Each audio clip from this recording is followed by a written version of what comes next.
Ngayon, kinargahan ko na ng gas. Maganda dito, pisto mo. Rizal? Saan sa Rizal kayo, sir? Sa may Antipulo. Antipulo? Oo. Kasi nandun yung mga kamag-anak ko, mga kapatid ko kasi, kaya doon din ako paano. Pero yung anak ko dito nakatira. Dahil nag-aaral dyan sa Lasal. Sa inyo. Sa inyo. Doon sa may SM. Oo, sa SM, sa taas. Kasi dito nag-aaral na ng elementary yan eh. Kaya dito na tuloy-tuloy na. Pinapalipat ko doon sa New Manila, ayaw niya eh. Mas nasanay siya dito eh. Oo.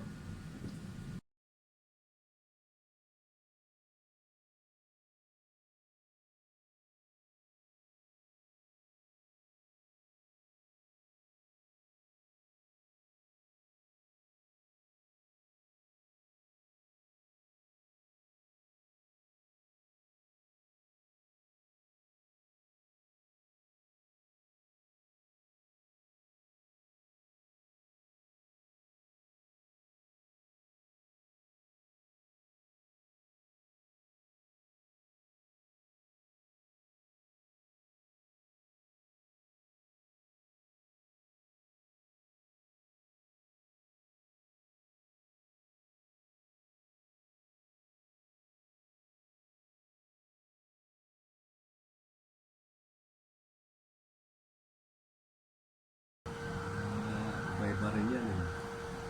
So yan, yung mga daming kanyan, IC yan ano. Itong yan mga sir, ito na yung yung panel gauge ng Toyota Innova, galing pa si sir ng Antipolo, sir no? Antipolo. Antipolo pa si sir eh. Yan, bali ang issue kasi nito mga sir, pag malamig, nag-blackout siya, tapos minsan sabi ni sir yung mga needle daw. Parang nagwa-wiper ba sir? Ganun ang nangyayari. Parang tumatalbog-talbog. Ganun. Yun, tapos nag-blackout. Tapos after mga ilang oras sir, saka sila gagana. Ganun sir.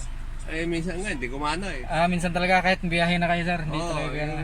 Nakarating na ako dito, galing ako Antipulo, hindi gumana eh. Kinaumagan, ganun uli. Pero kanina sir, gumana no? Oo. Kanina pagdating ni sir, gumana siya. Kasi nung umalis ako doon sa bahay kanina, nagganyan-ganyan din. Yung pinandar ko, hindi pa muna gumana, pero tumakbo siguro ako ng mga 5 minutes. Ayun na, gumanong ganon, tumalbog muna. Hanggang sa, kita mo, pagka gumana kasi, hindi na yan eh, dire-diretso na lang. Kaya napaisip pa ako eh, baka mamaya, putang ano na ito, pinapalitan ko na. Ngayon, okay na siya. Kasi nung araw, ang problema niya, lang muna, mga ilang, hindi siya gumagana, pero pagka tumagal, gumagana na. Siguro, noong una, mga 5 minutes at 10 minutes ko pinapandar, gagana. Nung tumatagal, 30 minutes. Nung ayaw na. So, yun pala ang problema. Yun lang sir. Bali, okay na yan sir. Okay na. Update mo lang ako bukas sir pag sige. yung malamig na malamig talaga pag na-testing mo. Ay, hindi. Okay na siguro. Okay na yan. Yan, maraming salamat. Sige.